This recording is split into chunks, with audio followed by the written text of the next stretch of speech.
कैसा वचन दे दिया देवर्षि ने कि वे प्रहलाद के आगे आपका नाम भी नहीं लेंगे? कमल नयन, मुझे देवर्षि से ये आशा न थी। आश्चर्य है महादेवी कि आप देवर्षि की बात सुनकर उनसे रूठ गईं। आप तो उनसे भलीभांति परिचित हैं। बातों में उनसे कोई नहीं जीत सकता और उनकी बातों का भेद जानना सबके वश की बात भी नहीं है। परंतु पलक झपकाए बिना इतनी बड़ी बात उन्होंने कह कैसे दी? उनके तो हर श्वास में आपका नाम छिपा होता है। होता है महादेवी, अवश्य होता है, पर हमारे देवर्षि बहुत चतुर हैं। वो ये भलीभांति जानते हैं कि जिस प्रकार सुंदरता का लोभी जब किसी मुख के सौंदर्य पर मुग्ध हो जाता है तो उसके चरित्र को जानने का प्रयास नहीं करता, उसी प्रकार एक मूर्ख शब्दों की चमक दमक में खो जाता है, उन शब्दों का अर्थ जानने की चेष्टा नहीं करता। मैं समझी नहीं कमल नयन। देवर्षि ने यही तो वचन दिया है ना देवी कि वो पुत्र प्रहलाद के सम्मुख विष्णु शब्द का उच्चारण नहीं करेंगे। हाँ सर्वेश्वर। आपने कभी उन्हें मुझे विष्णु पुकारते सुना? वो तो नित्य मुझे नारायण नारायण यही कहकर पुकारते हैं। और उन्होंने हिरण्यकश्यप को यह वचन तो नहीं दिया ना महादेवी कि वो नारायण शब्द का उच्चारण भी नहीं करेंगे। अब देखिए कि वो क्या पुष्प खिलाते हैं। सत्य ही है, देवर्षि बहुत चतुर हैं।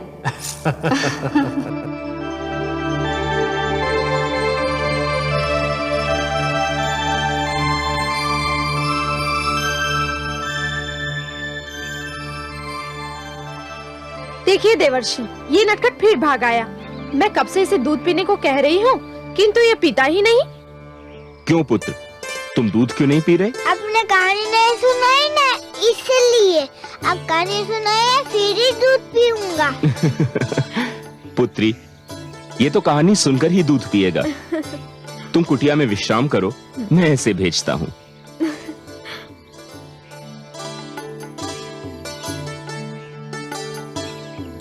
अभी कहानी सुनाइए ना। सुनाता हूँ। अच्छा, तुमने वासुदेव का नाम तो सुना ही होगा। वो तो मैं ना जाने कब से सुन रहा हूँ। उनके और भी कई नाम हैं। अब तो हर समय नारायण नारायण करते रहते, वो भी तो उनका नाम है।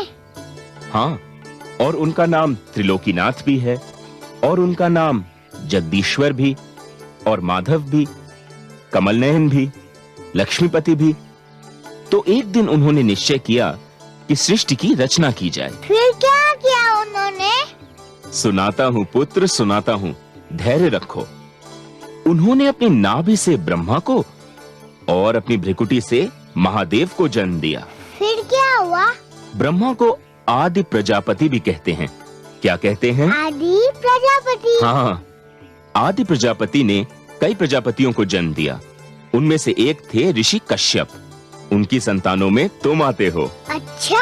हाँ, और एक और प्रजापति थे जिनका नाम था दक्ष। क्या नाम था? दक्ष। हाँ, प्रजापति दक्ष की पुत्री का नाम था सती। वह देखने में बहुत सुंदर थी। महादेव शिवशंकर ने उसे देखा और उससे विवाह कर लिया। एक दिन प्रजापति दक्ष किसी बात पर शिवशंकर से रूठ गए। उन्होंने शिवशंकर को अपनी पुत्री सती के सामने बहुत बुरा भला कहा। सती को यह बात अच्छी नहीं लगी। फिर क्या किया देवी सती ने? देवी सती ने योग शक्ति से अपने अंदर अग्नि उत्पन्न की। अच्छा, फिर क्या हुआ? फिर उन्होंने अग्नि से कहा कि हे अग्नि, मुझे भस्म कर दे। फिर क्या हुआ? फिर अग्नि ने उन्हें भस्म कर दिया। तो योग शक्ति से अपने अंदर अग्नि भी उत्पन्न की जा सकती है? हाँ, और यदि कोई यह अग्नि अपने भीतर ही रोक ले तो बाहर की कोई भी अग्नि उसे जला नहीं सकती। हाँ, परंतु इसे रोका कैसे जा सकता है?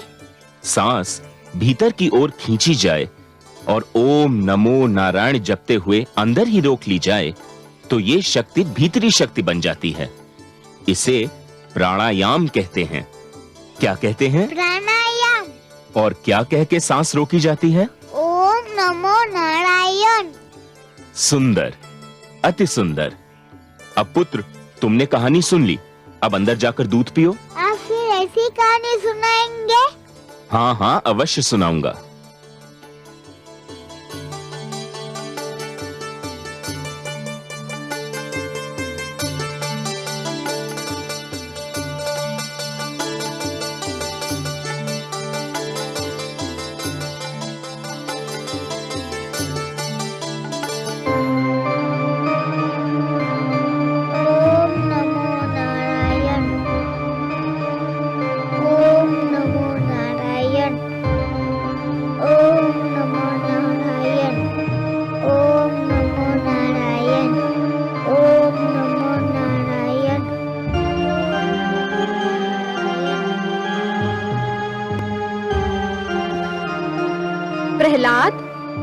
पुत्र प्रहलाद। प्रहलाद, प्रहलाद, ये तो तप रहा है। प्रहलाद, देवर्षि, देवर्षि, देवर्षि। क्या बात है पुत्री? देवर्षि, मेरे पुत्र को क्या हो गया है? क्या हो गया? उसने मेरी पुकार नहीं सुनी तो मैंने उसे हिलाने डुलाने के लिए हाथ लगाया। मुझे लगा कि जैसे मैंने दहकती हुई ज्वाला को छू लिया हो। पुत्री, तुम्हारा पुत्र तप कर रहा है। तुम्हें ऐसे समय पर उसे छूना नहीं चाहिए था। ये कैसा तप है देवर्षि? ये योग क्रिया का अंश है। ये उसे मैंने ही सिखाया है। मुझे हर्ष है कि तुम्हारा पुत्र योग क्रिया सीखने में सफल हुआ है। नारायण नारायण।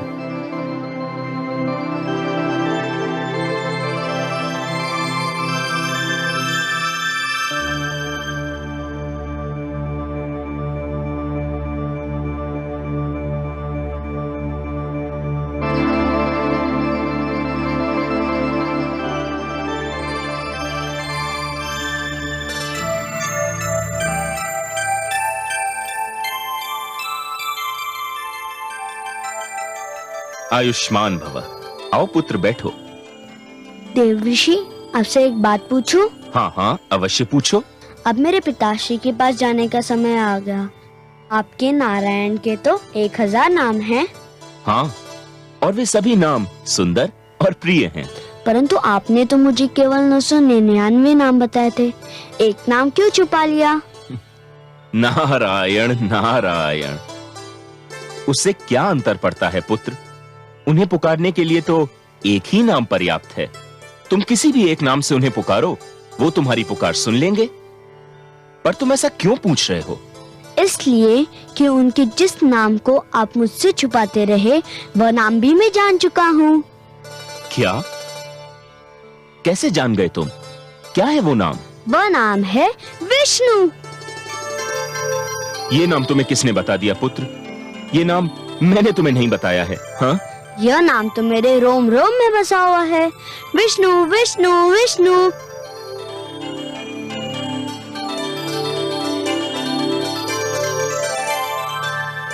नारायण नारायण। विष्णु, संभल जाओ, अब भी समय है, संभल जाओ। मैं अकेला ही तुम्हारे लिए पर्याप्त था, किंतु अब मैं अकेला नहीं, मेरा पुत्र प्रहलाद आने वाला है। अब हम दोनों मिलकर तुम्हारा नाम इस संसार से मिटा देंगे। हम दोनों मिलकर तुमसे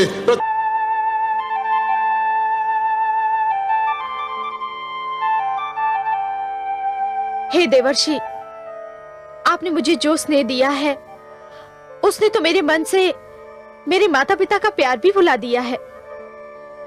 आपकी कुटिया में बीता हर पल मेरी स्मृतियों में सदैव सुरक्षित रहेगा। राजभवन के ऐश्वर्य में भी इस कुटिया का आनंद नहीं भूलेगा। देवऋषि देवऋषि देवऋषि, आप भी हमें संग चलिए ना देवऋषि।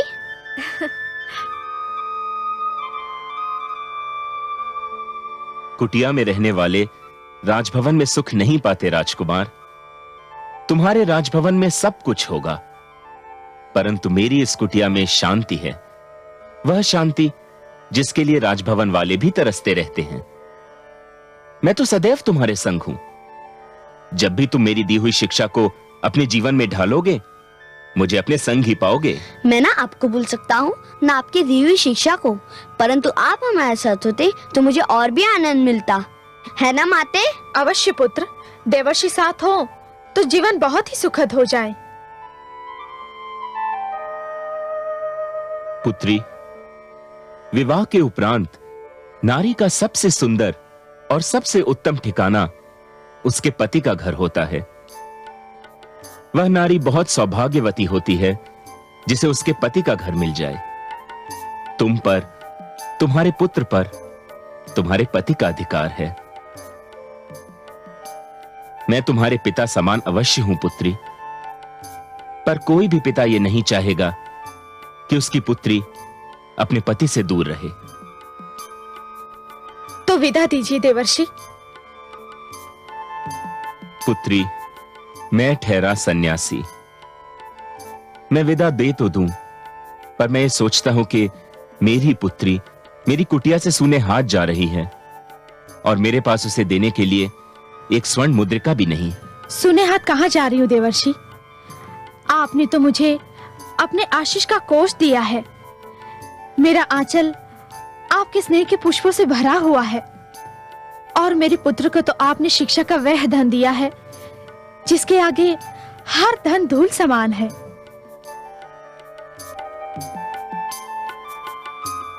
पुत्र प्रहलाद, अपने विश्वास पर अडिग रहना। इस विश्वास के मार्ग में जो भी कठिनाई आए उसे हंसकर झेलना। यह विश्वास तुम्हें हर संकट और हर कठिनाई पर विजय दिलाएगा। आओ पुत्री, मैं तुम्हें तुम्हारे रथ तक छोड़ दूं। आओ पुत्र।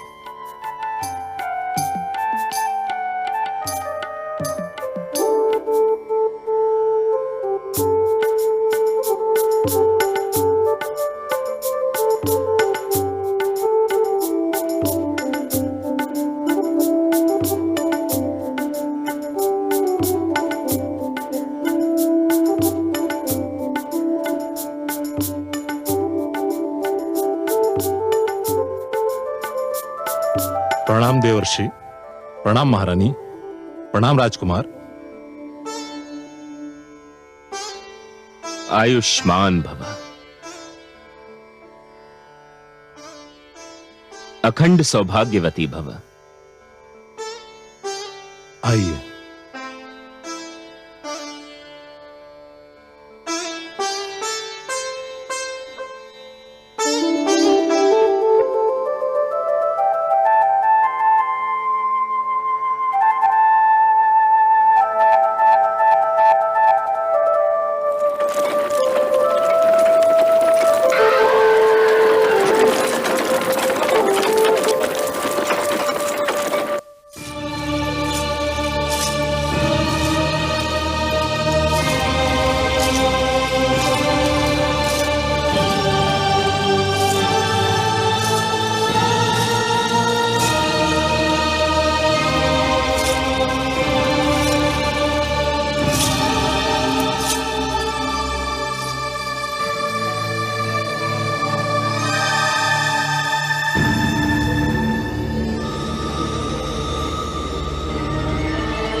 भगवान हिरण्यकशिपु की जय हो।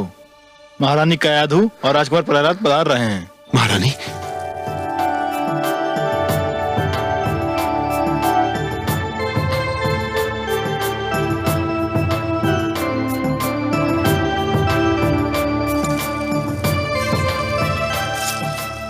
महारानी स्वामी, कैसी हो तुम?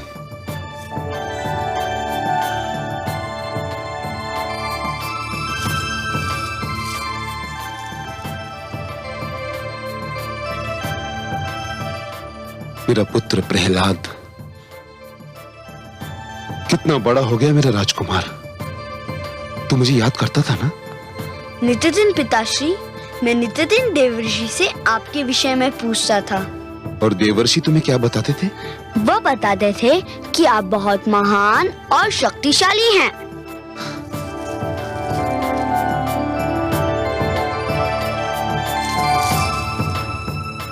और क्या बताया उन्होंने?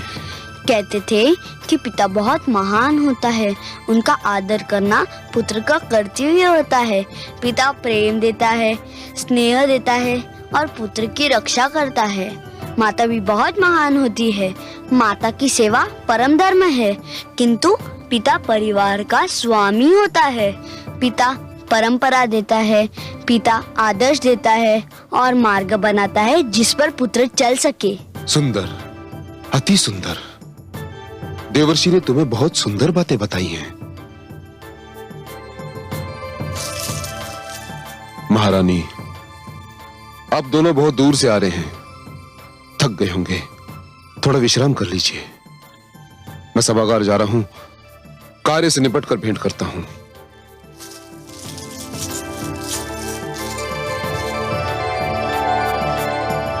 आओ पुत्र।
स्वामी, लगता है प्रहलाद ने जन्म लेकर आपका सारा ध्यान अपनी ओर आकर्षित कर लिया है। सत्य कहा आपने, परम सत्य। इतना सुंदर पुत्र देकर आपने अपने प्रति मेरा प्रेम और भी बढ़ा दिया है। हमारे वंश को पुत्राधिकारी देकर आपने बहुत बड़ा उपकार किया है महारानी। यह तो केवल देवर्षि की कृपा का फल है स्वामी। उन्होंने तो मेरे लिए वह किया है जो केवल एक पिता ही कर सकता है।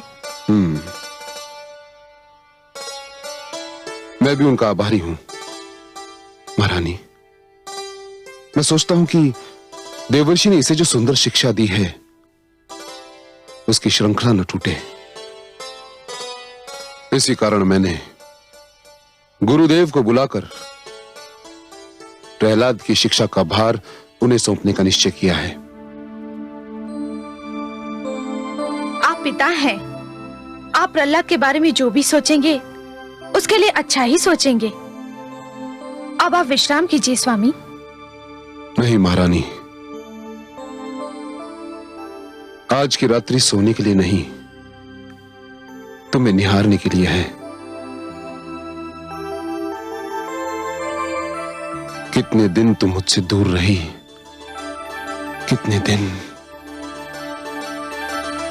महारानी। पर पुत्र के रूप में तुमने जो उपहार मुझे दिया है उसको तो देखने से मेरा मन ही नहीं भरता।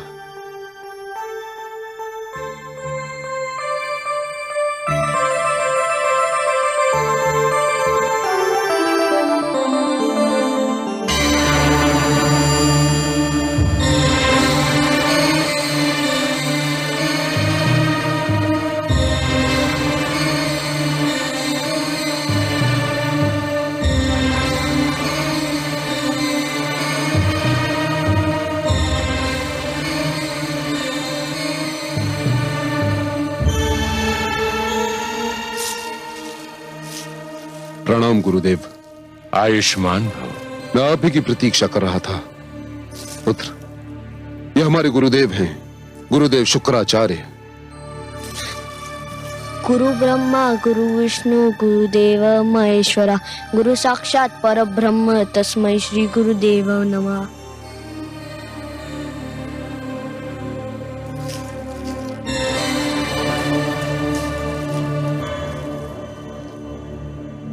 इतनी छोटी सी आयु में इतने महान रहस्य का ज्ञान, प्रमाण है इस सत्य का, ये बालक बहुत तेजस्वी होगा, उच्च शिक्षा प्राप्त करेगा। इसी कारण आपको कष्ट दिया है गुरुदेव। मेरे पुत्र को प्राथमिक शिक्षा तो देवर्षि नारद ने दी है और बहुत उत्तम शिक्षा दी है जिसे मैं परख चुका हूं। किंतु अब शेष शिक्षा के लिए मैं अपने पुत्र को आपके हाथों में सौंपना चाहता हूं। मुझे बहुत हर्ष होता वत्स। परंतु मैं तपस्या के लिए हिमालय जा रहा हूं। दुखद, अत्यंत दुखद। फिर मेरे पुत्र की शिक्षा का क्या होगा गुरुदेव? इसीलिए तो मैं इन्हें अपने साथ लाया हूं। ये मेरे शिष्य भी हैं और पुत्र भी, षंड और अमर्क। पुत्र, तुमने जिस मंत्र का उच्चारण किया वो देवताओं के गुरुकुल की परंपरा है। तुम्हें अब उस परंपरा में ढलना होगा जिसकी शिक्षा मेरे गुरुकुल में दी जाती है। ज्ञान और शिक्षा तो एक ही प्रकार की होती है गुरुदेव। क्या आपके गुरुकुल में कुछ और शिक्षा दी जाती है और देव गुरुकुल में कुछ और? हाँ वत्स, मैं असुरों और दैत्यों का गुरुदेव हूँ। देव गुरुकुल में देवताओं के गुरु हैं। गुरु तो गुरु होता है, चाहे वह किसी का भी हो, और हर गुरु महान होता है। गुरु तो सारे संसार का होता है और सबको कल्याण का मार्ग दिखाता है। तुम अभी छोटे हो पुत्र, इन बातों को नहीं समझ पाओगे, परंतु चिंता मत करो, षंड और अमर्क तुम्हें सब समझा देंगे। ये दोनों आचार्य हैं, तुम्हें वही शिक्षा देंगे जो मैं तुम्हें देता। पुत्र, प्रहलाद को गुरुकुल ले जाइए और इसे असुर संस्कृति, असुर नीति और असुर दंड विधान की शिक्षा दीजिए। जो आज्ञा गुरुदेव।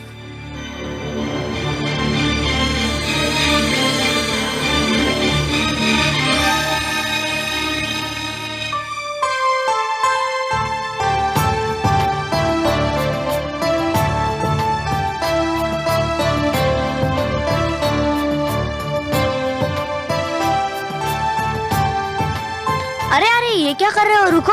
हम अपने राजकुमार पर पुष्प वर्षा कर रहे हैं, आपका स्वागत कर रहे हैं। धन्यवाद। किंतु मैं इस गुरुकुल में राजकुमार बनकर नहीं, आप सबकी भांति एक साधारण विद्यार्थी बनकर आया हूँ और आप सब मेरे सहपाठी हैं और मेरे मित्र हैं। परंतु राजकुमार, आप हम सबसे श्रेष्ठ हैं। नहीं, हम सब में कोई श्रेष्ठ या तुच्छ, बड़ा या छोटा नहीं। गुरुकुल के सारे विद्यार्थी एक समान हैं। मैं यहाँ केवल उतना ही आदर योग्य हूँ जितने आप सब हैं। हमें कोई अंतर नहीं होना चाहिए। मैं यहाँ राजकुमार का पद छोड़कर विद्यार्थी का पद लेने आया हूँ। इस पुष्प से आपकी मित्रता की सुगंध आ रही है। मैं ये पुष्प अस्वीकार करता हूँ, परंतु इसकी सुगंध और आपकी मित्रता स्वीकार करता हूँ। अब कहाँ चले गुरुजन? सबसे पहले हम आपको मंदिर और ईश्वर के दर्शन कराना चाहते हैं। अरे, ये तो बहुत ही शुभ विचार है। शिक्षा, ईश्वर के दर्शन और आशीर्वाद से आरंभ हो तो शिष्य को अवश्य सफलता मिलती है। तो फिर आइए।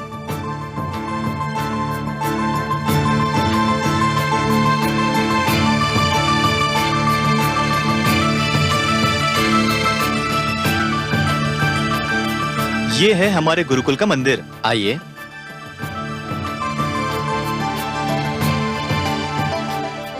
और ये हैं हमारे ईश्वर।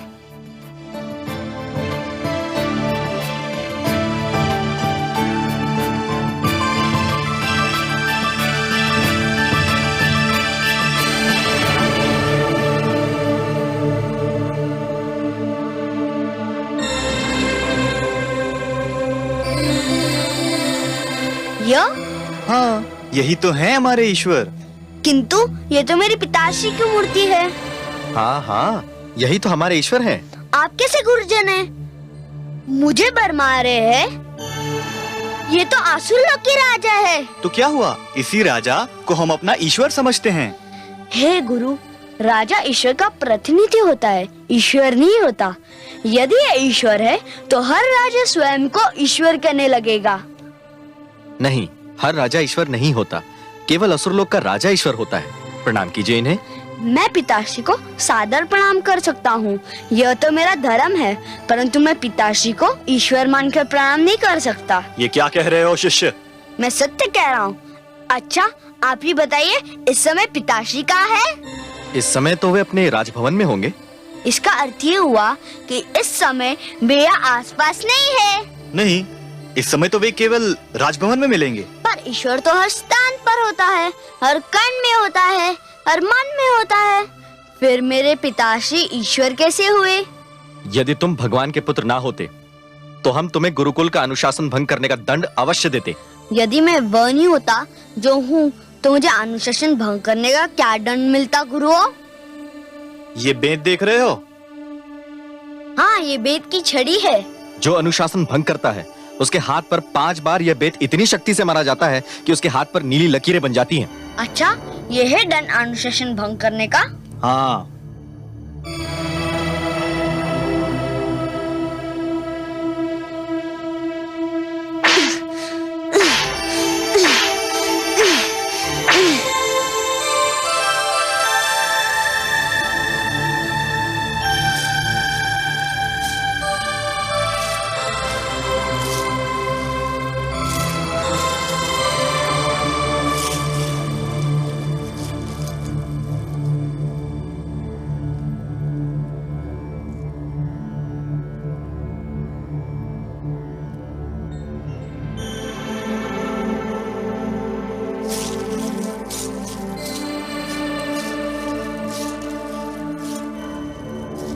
दया सागर, देखिए प्रहलाद ने किस प्रकार स्वयं को दंड दिया है। अपने कोमल तन पर कितने बलपूर्वक बेत मारे हैं, वो भी 1 बार 2 बार नहीं 5 बार। कितनी पीड़ा हो रही होगी उसे। पर महादेवी 5 बार बेत मारकर उसने एक महान कार्य भी तो किया है। महान कार्य? क्या अपने हाथ पर बेत मार लेना महान कार्य है? हाँ प्रिय, उसने अपने हाथ पर 5 बेत मारकर सारे संसार को शिक्षा प्राप्ति के 5 अनुपम सिद्धांत बता दिए हैं। सबसे पहला सिद्धांत संयम, दूसरा सहनशीलता, तीसरा गुरु के आदेश का पालन, चौथा गुरुकुल में अपने उच्च कुल को भूलकर स्वयं को केवल एक विद्यार्थी समझना, और पांचवा अपने सहपाठियों को अपने मित्र सा सम्मान देना। प्रहलाद में अभी से ही महानता के लक्षण दिखाई दे रहे हैं। क्यों नहीं महादेवी, जिसने स्वयं देवर्षि नारद के चरणों में बैठकर प्रथम शिक्षा ली हो, वो महान नहीं होगा तो फिर कौन होगा? और अभी तो यह कथा केवल आरंभ हुई है महादेवी। बस आप तो देखती जाइए कि यह शिक्षार्थी अपने गुरुओं और सहपाठियों को क्या-क्या शिक्षा दे रहा है। हे गुरु, मुझे खेद है कि मैंने गुरुकुल का अनुशासन भंग किया। मैंने स्वयं को इसलिए दंड दिया कि आप मुझे राजकुमार समझकर दंड देने से डर रहे थे। अनुशासन सबके लिए होना चाहिए, चाहे वह कोई भी हो। परंतु हे गुरुजन, मैंने ईश्वर के विषय में आपसे जो बात कही वो सर्वथा उचित है। मैंने जो कुछ भी कहा वो सत्य है। हे गुरुजन, अनुमति दे तो आपसे कुछ कहने का साहस करूं? अवश्य कहो शिष्य। गुरु बहुत महान होते हैं, वे शिष्यों का भविष्य बनाते हैं। वे अच्छी शिक्षा दे तो शिष्य का जीवन सुधर जाता है, वे अच्छी शिक्षा ना दे तो शिष्य का जीवन नष्ट हो जाता है। उनका धर्म है कि वे सत्य का, ज्ञान का मार्ग दिखाए। सत्य का मार्ग ही सबसे अच्छा मार्ग होता है। सुन ली हमने तुम्हारी बातें शिष्य, परंतु अब बहुत देर हो चुकी है, हमारे विश्राम का समय हो गया है। तुम भी थोड़ा विश्राम कर लो, बाकी बातें फिर करेंगे। शिष्य, राजकुमार को उनका शयन कक्ष दिखा दो। जो आज्ञा गुरुदेव। हम चलते हैं।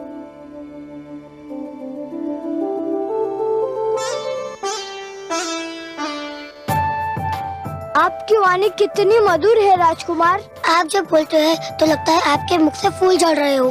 परंतु हे राजकुमार, यदि ये हमारा ईश्वर नहीं है तो हमारा ईश्वर कौन है? तुम्हारा ईश्वर वही है जो मेरा ईश्वर है, सारे संसार का ईश्वर है। कौन है वो? वही जिसने सूर्य, चंद्रमा और तारे बनाए हैं, जिसने दिन और रात्रि को बनाया है, जिसने समुद्र, नदियाँ और पहाड़ बनाए हैं, जिसने हमको बनाया है, तुमको बनाया है, सारे संसार को बनाया है। वो जो सर्वशक्तिमान है, वो जो चाहे वो कर सकता है। सर्वशक्तिमान तो हमारे भगवान हिरण्यकश्यपु भी है, वह भी जो चाहे वह कर सकते हैं। अच्छा, हाँ, और क्या?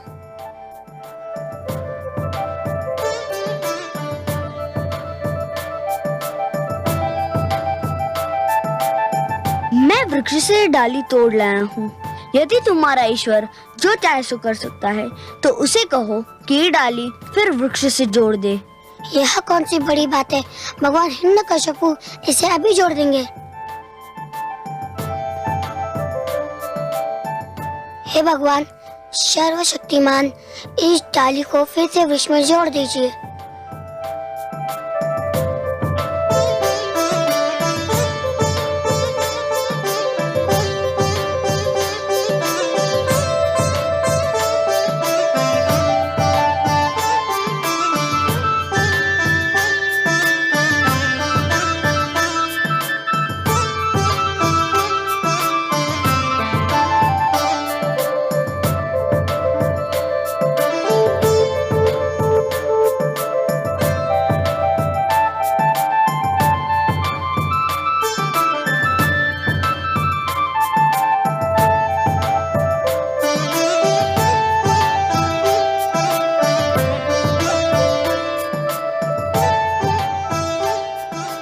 हमारे ईश्वर तो इसे नहीं जोड़ पाए, क्या तुम्हारे ईश्वर इसे जोड़ पाएंगे?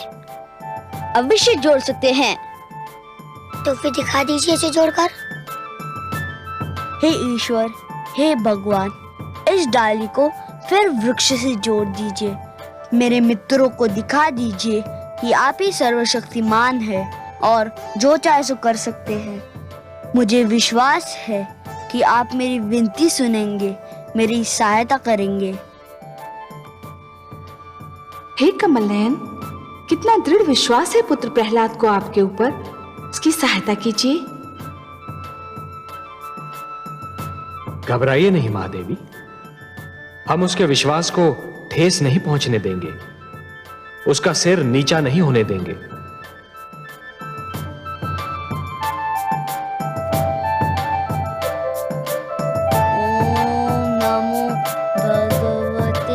वासुदेवाय, ओम नमो भगवते वासुदेवाय, ओम नमो भगवते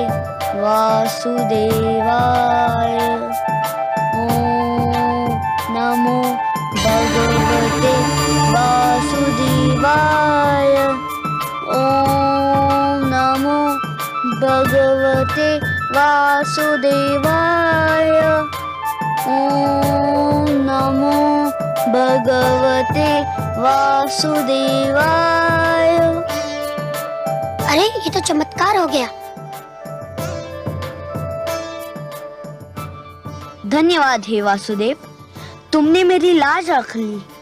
तुमने बता दिया कि केवल तुम ही हो वो जो चाहे सो कर सकते हैं और कोई नहीं। ओम नमो भगवते वासुदेवाय, ओम नमो भगवते वासुदेवाय, ओम नमो भगवते वासुदेवाय।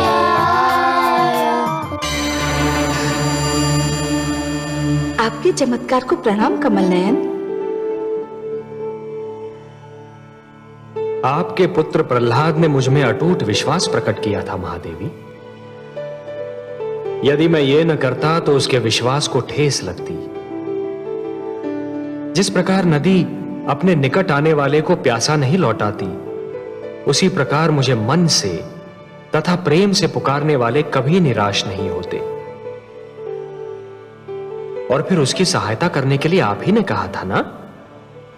मैं ना तो आपकी बात को टाल सकता था और ना ही उसकी पुकार को अनसुना कर सकता था।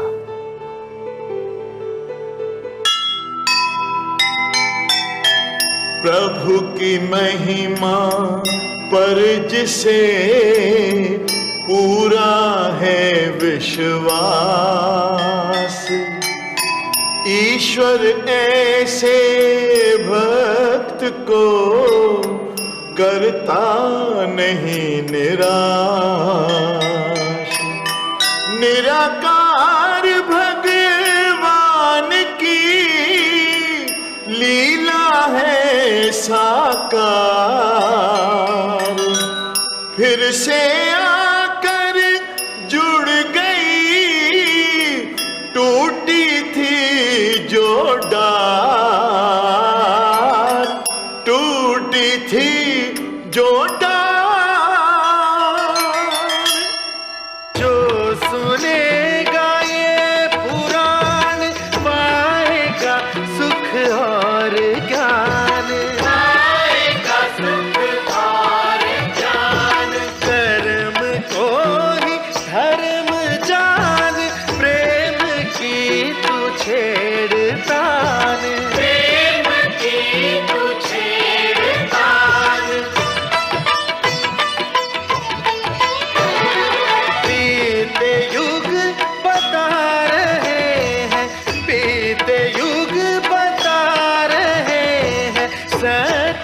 पथ पे चल सुजान, विष्णु